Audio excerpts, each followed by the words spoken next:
Good morning, everyone.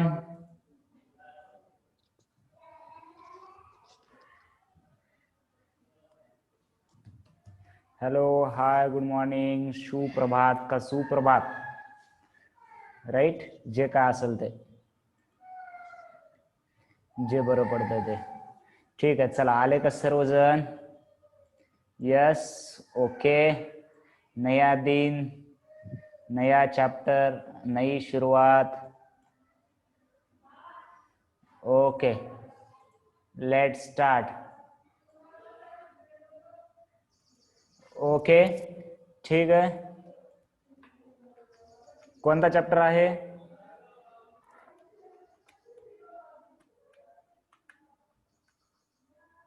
EMI, right? Okay, चलो let's start. पहा, लक्ष द्या.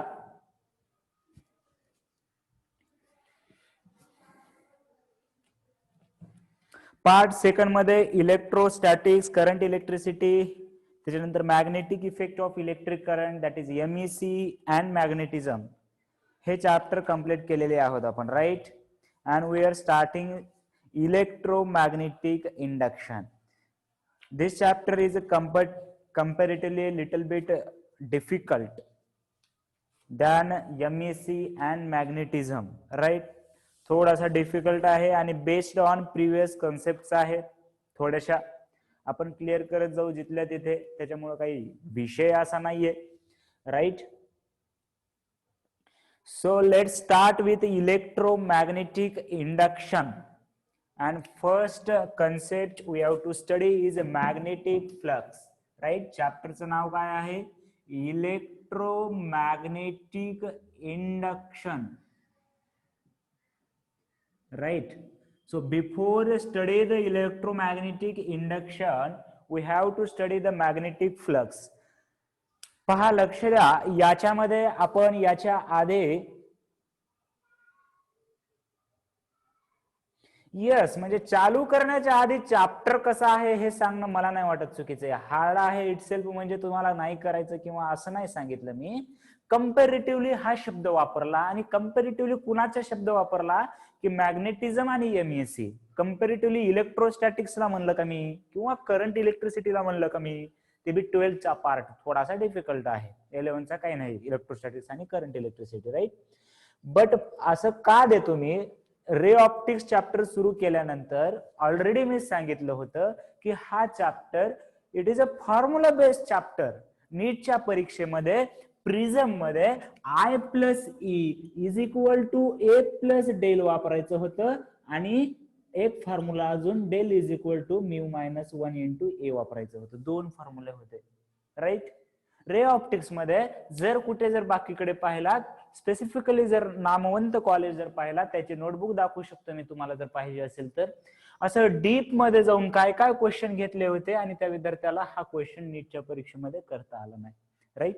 सो मला वाटतं जे आहे ते सांगायला मी तर कधी म्हणजे घाबरणार नाही, राईट? ठीक आहे, जे आहे ते आहे. सो इलेक्ट्रोमॅग्नेटिक इंडक्शन आपल्याला स्टडी करायचं आहे. Okay, let start. तर पहा, फर्स्ट कन्सेप्ट काय आहे इलेक्ट्रोमॅग्नेटिक इंडक्शन मध्ये? Magnetic flux. तर मॅग्नेटिक फ्लक्स, याच्या आधी फ्लक्स हा शब्द ऐकलाय का बघा बरं?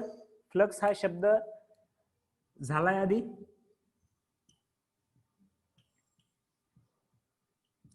फ्लक्स हा वर्ड ऐकलाय आपण आधी, राईट?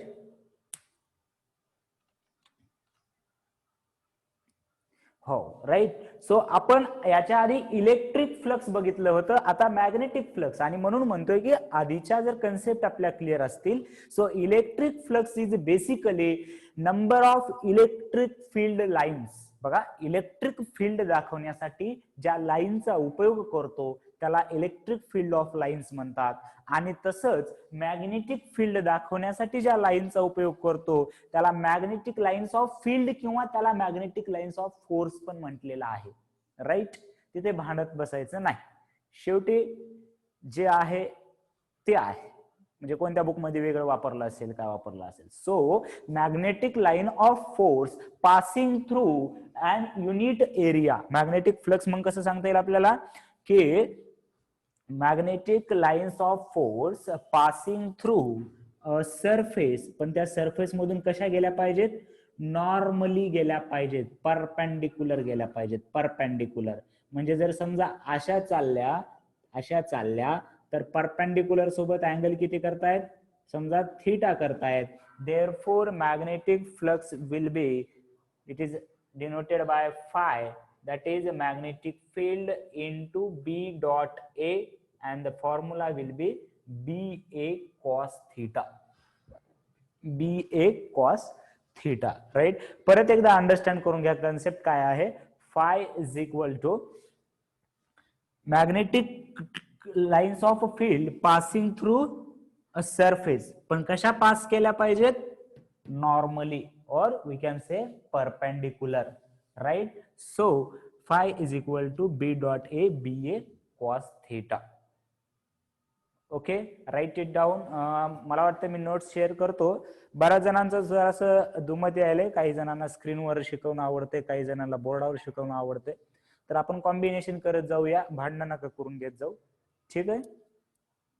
सो करूया आपण वेळेनुसार, जसं बरं पडेल तसं आपल्याला, राईट. आपल्याला मतलब आहे की जास्तीत जास्त मॅक्झिमाइज फायदा करून घ्यायचा आपल्याला. ओके, नोट्स शेअर करतो मी, फक्त आता लक्षात घ्या, हे लिहून घ्या. नंतर मला वाटते after 40 minutes you can write 10 to 15 minutes तुम्ही राईट करून, जर थिअरी पार्ट असेल तर, राईट, मी सांगत जातो. बर, चला, ठीक आहे. तर मॅग्नेटिक फ्लक्स बद्दल कळलं का, मॅग्नेटिक फ्लक्स बद्दल कळलं का. It is a number of, काय, it is a number of magnetic lines of field passing through, normally passing through the surface, right. BA cos theta B dot A. Then याच्यामध्ये theta हा angle कशामधला आहे, theta हा angle कशामधला आहे सांगा बरं, हे पण खूप महत्वाचं आहे. Theta is angle between, theta is the angle between, this is the theta, so theta is angle between B into A. B म्हणजे मॅग्नेटिक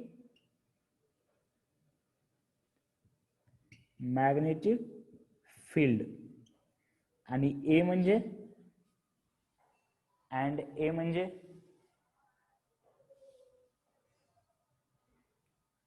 एरिया व्हेक्टर. बघा, एरिया व्हेक्टर, जे की डायग्राम मध्ये दाखवलंय. एरिया व्हेक्टर म्हणजे, हे खूप मिस्टेक करतो आपण, कितीदाही सांगू द्या मी, खूप मिस्टेक होतात इथे, राईट. की एरिया व्हेक्टर म्हणजे सरफेसला नॉर्मल. बघा, माझा जर सरफेस असा असेल, आपण इलेक्ट्रिक फ्लक्स मध्ये सुद्धा हे वारंवार पाहिलं होतं, किंवा मॅग्नेटिक फ्लक्स पण आधी पाहिलंय, की असा जर सरफेस असेल तर या सरफेस मधला आणि मॅग्नेटिक फील्ड मधला अँगल घ्यायचा का, या सरफेस मधला आणि मॅग्नेटिक फील्ड मधला अँगल घ्यायचा का, नाही. या सरफेसला काय काढायची, नॉर्मल काढायची, because area vector is normal to the surface. हा पॉइंट क्लिअर आहे का, का मी परत एकदा एक्सप्लेन करू. जर काही डाऊट असेल तर आणि विचारत चला, तुम्ही जर विचारला नाही तर नाही कळणार. मला वाटते अजून त्या प्रॉब्लेमने क्लिअर करतो मी, प्रॉब्लेम घेतल्यानंतर सुद्धा. ओके, बघा की theta is angle between area vector and magnetic field. Okay, theta is angle between area vector and magnetic field. Okay, चलो. So flux is a number of magnetic field of line passing through and area. Okay, so write down one problem. बर, थांबा, find out. बर, चला, question लिहा. का theory लगेच लिहून देऊ मी, का नंतर लिहिता, तुम्हाला कसं सोपं जाते बघा बरं. थिअरी लगेच लिहून देऊ का नंतर नोट्सचे फोटो शेअर केल्यानंतर नंतर लिहिता क्लासमध्ये. याच्यात पण दोन मत येणार, याच्यात पण दोन मत येणार. त्याच्यामुळे लोकशाही सिस्टीम जराशी घातक असते. काही मत वेगळी असतातच, आणि मग त्याच्यामुळे म्हणजे मोदी होणं एवढं सोपं नाही, लक्षात घ्या. त्याला आपण कोणी शिवा घालतं, कोणी डोक्यावर घेतं, पण it's self as a profession लोकशाही म्हटलं की डेंजर असतं जरासं ओपिनियन, राईट. ओके, ठीक आहे. प्रॉब्लेम घ्यायची झाली की मला वाटतंय जरा थेअरी लगेच लिहून दिलेली बरी. जर प्रॉब्लेम नसेल, फक्त थेरॉटिकल असेल, तर मग मात्र मी हे करतो. चला, सो हेडिंग टाका मॅग्नेटिक फ्लक्स. हेडिंग टाका मॅग्नेटिक फ्लक्स.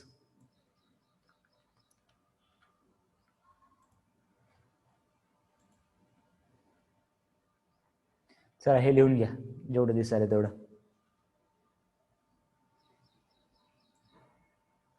दिसायलंय ना. आणि खालचा प्रॉब्लेम पण लिहा बघा.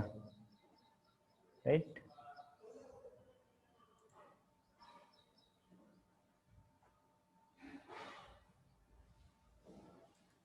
नका रे असं करू मंगेश, काय गरज आहे आपल्याला.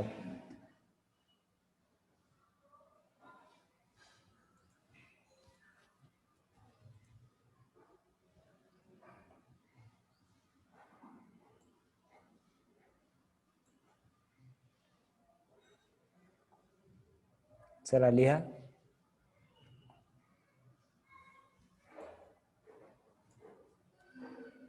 अभ्यास व्यवस्थित सुरू आहे सर्वांचा. जरा खूप दिवसानं भेटलोय आपण 12th लेक्चर मध्ये, बरोबर आहे का.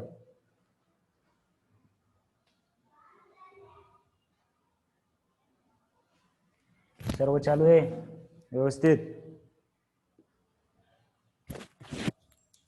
चला लिहून घ्या तेवढं.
डन.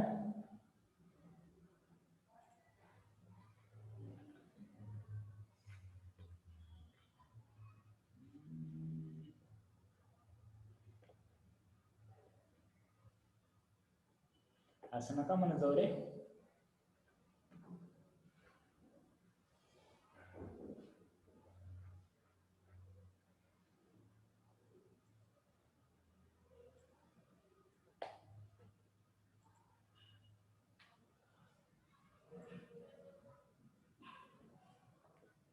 क्वेश्चन पण घ्या, क्वेश्चन पण घ्या, क्वेश्चन पण घ्या.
चला रे, झालं का लिहून? का सोडून पण झालं? किती वेळ? मी जर काही म्हणलं नाही तर पूर्ण लेक्चर वर बसताल असंच. काय करावं नेमकं?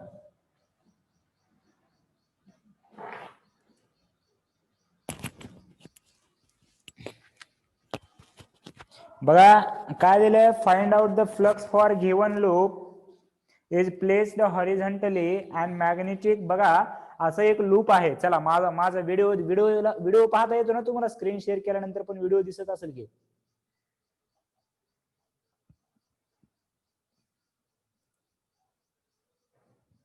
राईट? ओके. सो पहा की एक लूप आहे, हॉरिझॉन्टल लूप आहे अशा पद्धतीचं, राईट? हॉरिझॉन्टली लूप म्हटलंय त्यांनी. हॉरिझॉन्टली लूप आपण असं काढूया, हॉरिझॉन्टली फील व्हायलंय का? Horizontally, right? And find out the flux for given loop. It is placed horizontally and magnetic field makes an angle 60 degree with horizontal. म्हणजे जर हे जर हॉरिझॉन्टल घेतलं आपण तर याच्यासोबत मॅग्नेटिक फील्डचा अँगल 60 आहे. So I will calculate B A cos theta. The value of B is not given.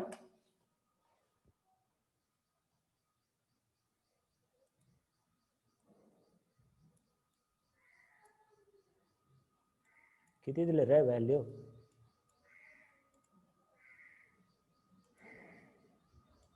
ठीक आहे, बी आणि एस दोन दोन दिलं होतं, क्वेश्चन मध्ये लिहिलं नाही बहुतेक. बी आणि ए 2 2 2. बट इथे सांगायचंय का मला बघा, कॉस 60 घ्यायचं का 30 घ्यायचं? This angle is 60 degree but we will take cos 60 और कॉस 30. काय घेणार आपण?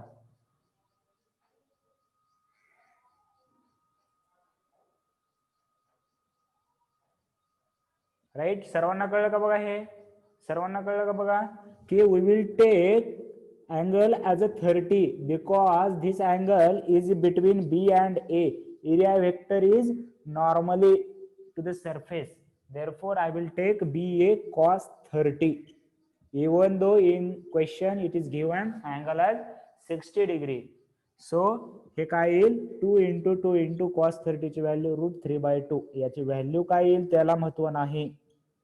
प्रश्न काय आहे त्याला महत्व आहे. राईट? अँड फ्लक्सचे युनिट काय आहे? फ्लक्सचे युनिट इथे लिहिलंय. एखादी क्वांटिटी लर्न केल्यानंतर आपण त्याच्याबद्दल काय शिकतो? त्याचं unit, dimension, scalar vector, quantity. So त्याचं जे युनिट आहे ते पहा वेबर आहे किंवा मॅक्सवेल. Weber, right? जे याच्यामध्ये आहे ते वेबर किंवा टेस्ला पर मीटर स्क्वेअर. कारण आपल्याला फॉर्म्युला माहिती आहे. काय माहिती आहे फॉर्म्युला? फॉर्म्युला काय माहिती आहे? Magnetic field B is equal to phi into A, sorry phi by A. इथं माहिती आहे ना, phi B into A. Phi is equal to B into A, right? So weber और टेस्ला मीटर स्क्वेअर. कारण B चं unit tesla, A चं unit metre square. So tesla metre square और CGS unit is maxwell. आणि conversion factor लक्षात ठेवायचं आपल्याला, 1 weber is equal to 10⁸ Maxwell. Correct? Done? पुढे जायचं. येस. सो पहा, in 1931 Henry and Faraday discovered that change in magnetic flux produces electric current in loop. Right? याच्या आधीचा एक एक्सपेरिमेंट पाहिला होता बघा आपण, magnetic effect of electric current मध्ये, जर आठवत असेल तर. बघा बरं कोणता पाहिला होता? Magnetic effect of electric current मध्ये कोणीतरी, मी त्याचं नाव सांगितलंय का? बघा बरं. काय डिस्कवर केलं होतं की इलेक्ट्रिक करंटमुळे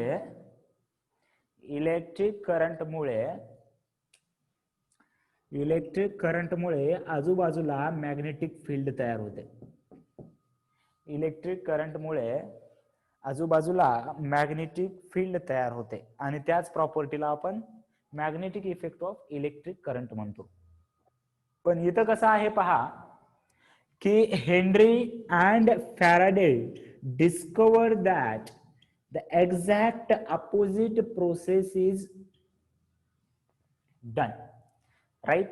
Wien there is a loop, कंडक्टरचं एक लूप आहे, लक्षात घ्या, लूप.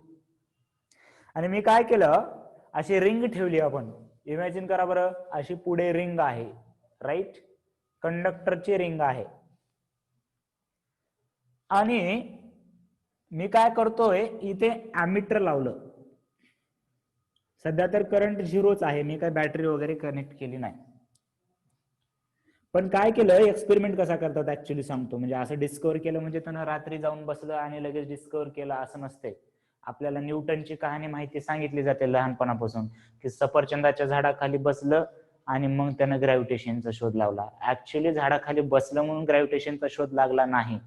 आपण भरपूर प्रयत्न केला कुठं कुठं जाऊन बसण्याचा, लागली का शोध आतापर्यंत? बरोबर आहे की नाही?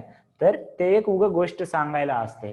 मग ते एक्सपेरिमेंट वगैरे असं करून बघतात, हे करून बघतात, ठीक आहे. सो याच्यामध्ये एक मॅग्नेट घेतलं मी, आणि इथे नॉर्थ आणि इथे साऊथ जर म्हणजे पोल असतात मॅग्नेटमध्ये, एवढं माहिती आता आपल्याला. आणि मध्ये बाहेर मध्ये बाहेर मध्ये बाहेर केलं, कारण मजा येत असेल त्याला, ठीक आहे. म्हणजे काय झालं, जर समजा मॅग्नेट जर इकडे मी हळूच मूव्ह केलं तर याच्यामध्ये करंट दिसायला लागला. हे ॲमीटर काय दाखवायला लागलं, करंट दिसायला लागला याच्यामध्ये, राईट? म्हणजे याचा अर्थ काय आहे, याचा मिनिंग काय आहे, की चेंज इन अ मॅग्नेटिक पा. जर मी याला जवळ नेऊन शांत ठेवलं, इथे जवळ नेऊन शांत ठेवलं, तरी सुद्धा current zero.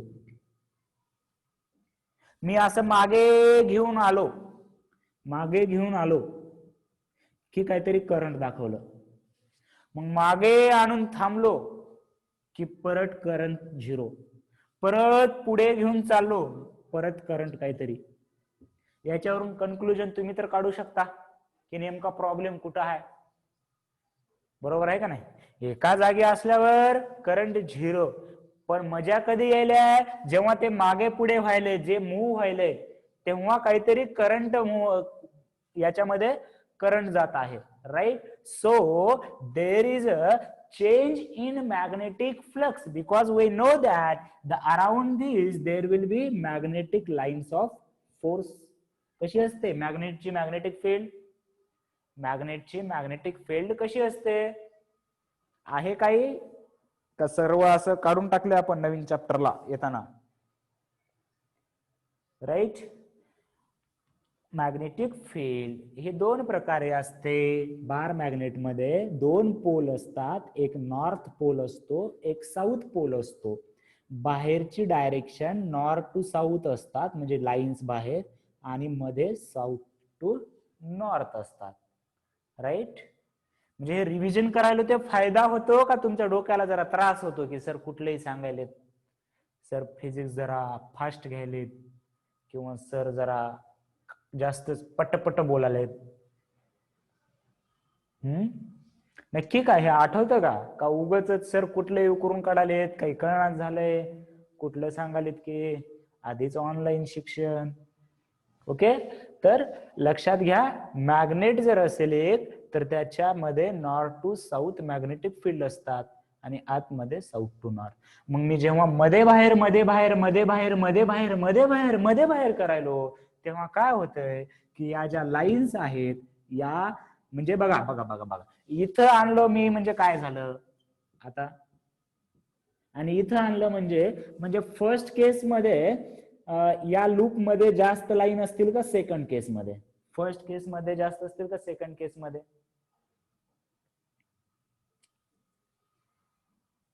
Right, first case मध्ये. आणि number of lines passing through loops are changing. एवढं तर कळलं का? नंबर ऑफ, याला मूव्ह केलं म्हणजेच काय, याच्यामधल्या लाईन्स चेंज व्हायला. बरोबर आहे? Is it correct? याच्यामधल्या लाईन्स काय व्हायल्यात, चेंज व्हायल्यात. आणि त्याने तेच डिस्कवर केलं की द मॅग्नेटिक फ्लक्स जर चेंज झाला, due to change in the magnetic flux there is a current. Current म्हणजेच करंट केव्हा फ्लो होतो सांगा?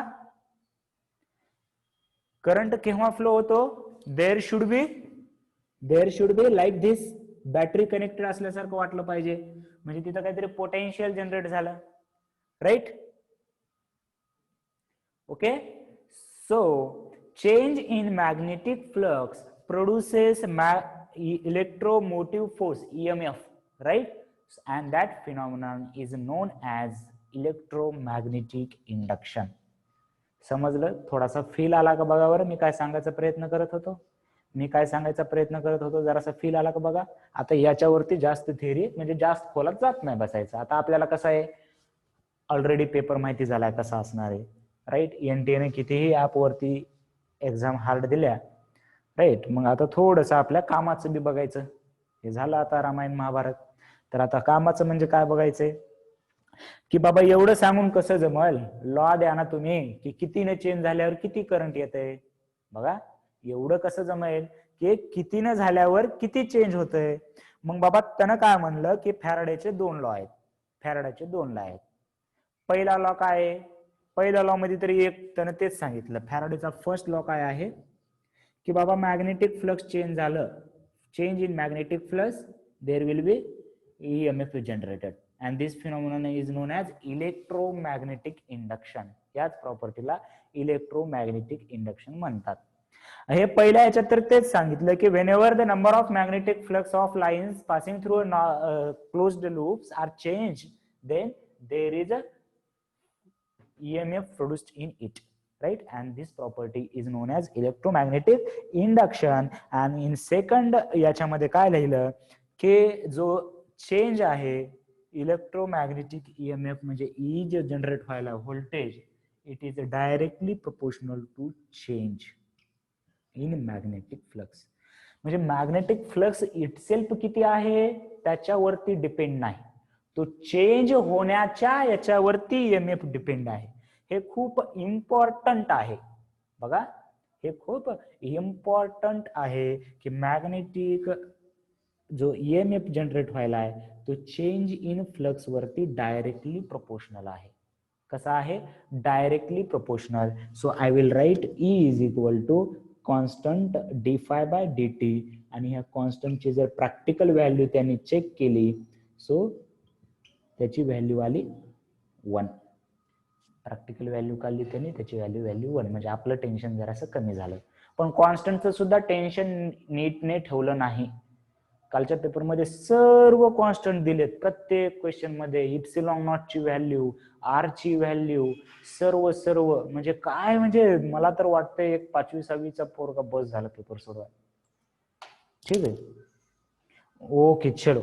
सो बघा आतापर्यंत मी समराइज करतोय, कुठेपर्यंत आलो. पहिल्यांदा मॅग्नेटिक फ्लक्स म्हणजे काय पाहिलं आपण, नंबर ऑफ लाईन्स टिंब राईट. त्याच्यानंतर फॅराडे आणि हेनरीने डिस्कवर केलं की बाबा काहीतरी चेंज झाल्यानंतर EMF जनरेट व्हायलाय, तर त्याच प्रॉपर्टीला EMI म्हणणार आहोत आपण, बरोबर आहे. मग फॅराडेने 2 लॉ दिले, 2 लॉ असे पाठ करायचे नाहीयेत. पहिला लॉ काय सांगतो तेच की change in magnetic flux produces याच्यामध्ये, आणि ते कसं प्रोपोर्शनल आहे, डायरेक्टली प्रोपोर्शनल आहे. हे सेकंड लॉ मध्ये सांगितलं. पहिल्यांदा कळलं नसेल, फक्त कळलं पहिल्यांदा की करंट व्हायला आहे, तर दुसऱ्यांदा कळलं, राईट. आणि मग एक लेन्झ लॉ एक आहे, लेन्झ लॉ. त्याने काय केलं माहितीये का, लेन्झ हा एक सायंटिस्ट होता. त्याने काय केलं, या फॅराडेला म्हणलं बाबा बरोबर आहे तुझं, सगळं बरोबर आहे, हे d∅dt पण बरोबर आहे, हे इक्वेशन पण बरोबर आहे, पण तिथं काहीतरी वेगळं व्हायले. म्हणजे काय व्हायले बघ की इंड्युस्ड EMF जो आहे, हा जो EMF तयार होतो तो अशा पद्धतीने तयार होतो की इट अपोजेस द चेंज. हे सर्व ह्युमन टेंडन्सीच आहे, या प्रकारे लक्षात ठेवायचं. कोणाची टेंडन्सी असते की चेंज नको असतो आपल्याला, बरोबर आहे. मग त्या EMFचं काय चुकलं, तो जो तयार होतो तो काय म्हणतो बाबा चेंज नको. आता म्हणजे कसं बघा की हे जर मॅग्नेट मी मध्ये घेऊन चाललोय तर इथं EMF जनरेट होणार, असा जनरेट होणार की हे मध्ये येऊ देणार नाही. बाबा मध्ये येऊ नको, मध्ये यायल्यामुळे फ्लक्स चेंज व्हायला, म्हणून तो मध्ये येऊ नको. किंवा समजा मी याला बाहेर घेऊन चाललोय, बाहेर घेऊन चालल्यामुळे सुद्धा फ्लक्स चेंज व्हायला आहे, मग इंड्यूस्ड ईएमएफ तयार होणार आणि तो काय म्हणणार, नको रे जाऊ बाहेर, कस तरी होते. असं म्हणजे समजलं का, म्हणजे पोहोचलं का एवढं महत्वाचं आहे मला. फॉर्म्युले तर तुम्ही लक्षातच ठेवायचे. राईट. अरे जे पेपर आला त्याच्यावर डोकं फोडा रे. 5 वर्ष झालं पेपर यायला, पण तरी सुद्धा काही जणांना अशी दीडशाने आहेत पुढच्या वर्षी अवघड आला तर. अरे 5 वर्ष सोपा आला आधी ते कर ना. या वर्षी मी तीच बोंब केली की ह्या वर्षी अवघड आला तर एमसी पेपर आहे, करा मग, घ्या नुकसान करून. अरे 1000दा बोंबलून सांगतोय, तुमच्याकडे आहे का पुढच्या वर्षी कसा येईल ते. पण या वर्षी आला ना पेपर सोपा, एवढं तरी माहितीये, मग त्याच्यानुसार तयारी करा. अजून म्हणजे कसं कळत नाही मला ते पुढच्या वर्षीचं काय. अरे मला माहितीये का पुढच्या वर्षी, बरं कुणाला माहितीये त्यांना विचारा, जे झाले त्याच्यावरच सांगणार ना. राईट. म्हणजे काय कोणत्या भाषेत सांगावं तुम्हाला, मी अजून थकलो रे बाबा. तेच म्हणजे जर तुम्हाला पुढच्या वर्षीचा पेपर मी सोपा येईल म्हणलो का किंवा हार्ड येईल म्हणलो का, तुम्हाला तयारी कशी करायचंय. आणि मागचे 5 वर्ष झालं पेपर असेच यायले. बाकी माझं म्हणणं काही नाही, तुम्हाला करू वाटेल ते करा, फक्त एक मध्ये तळमळ असते की नुकसान होऊ नये तुमचं, दुसरं काही नाही. ओके ठीक आहे. चलो I will take a screenshot for these notes and we will discuss continue from here in next lecture. right. हे लिहायचंय, लिहायला एक 10 मिनिटं जातील तुमचे. स्क्रीन दिसते का.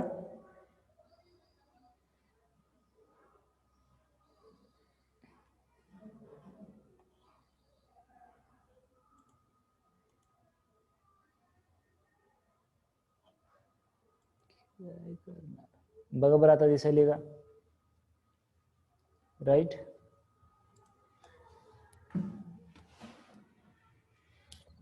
ओके. सो हे पाठीमागले इमेज तर माहिती असेल तुम्हाला. हे तर झाले नाही लिहून, याच्यावरच झाले का सर्व लिहून.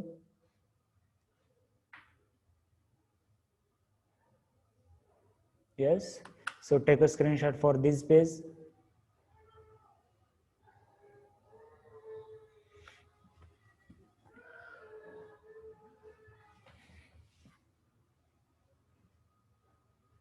घेतला.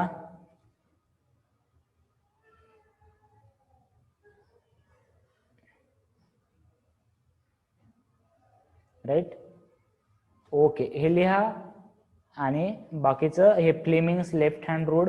आता हे तर कळलं का बघा. E is equal to formula actually d∅/dt घेतो, पण E is equal to minus d∅/dt का घेतलं. हे मायनस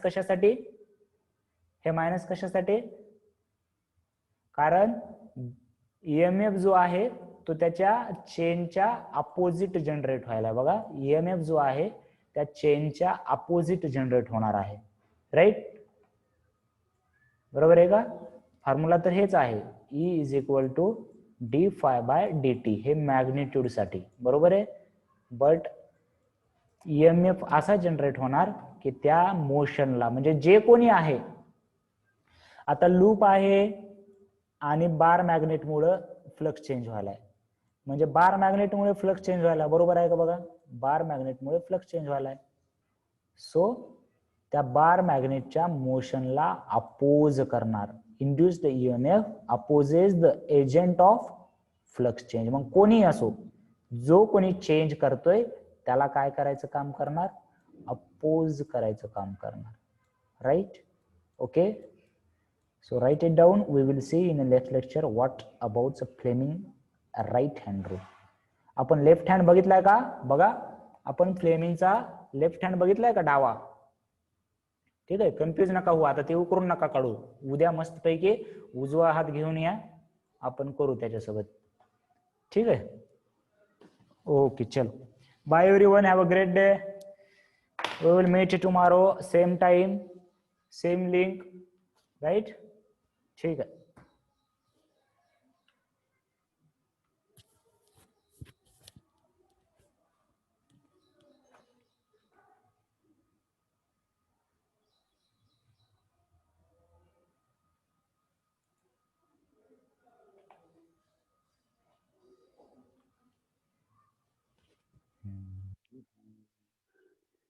पेपर दिला का रे कालचा रविवारचा सर्वांनी?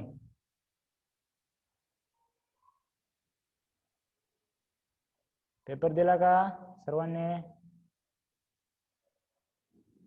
नक्की पेपर व्यवस्थित द्या बरं. पेपर व्यवस्थित म्हणजे आता तुमच्या सिरियसनेस वर तुम्ही आहात, लक्षात घ्या. आणि हे खरं तरी तुमच्यासाठी खूप फायद्याची गोष्ट आहे. जे या काळात टिकतील विद्यार्थी तेच लास्ट पर्यंत आहेत. Right? Okay, very good. Atul, once again happy birthday. Atul आहे का नाही? अतुल नाही. ओके, नाहीच आहे अतुल.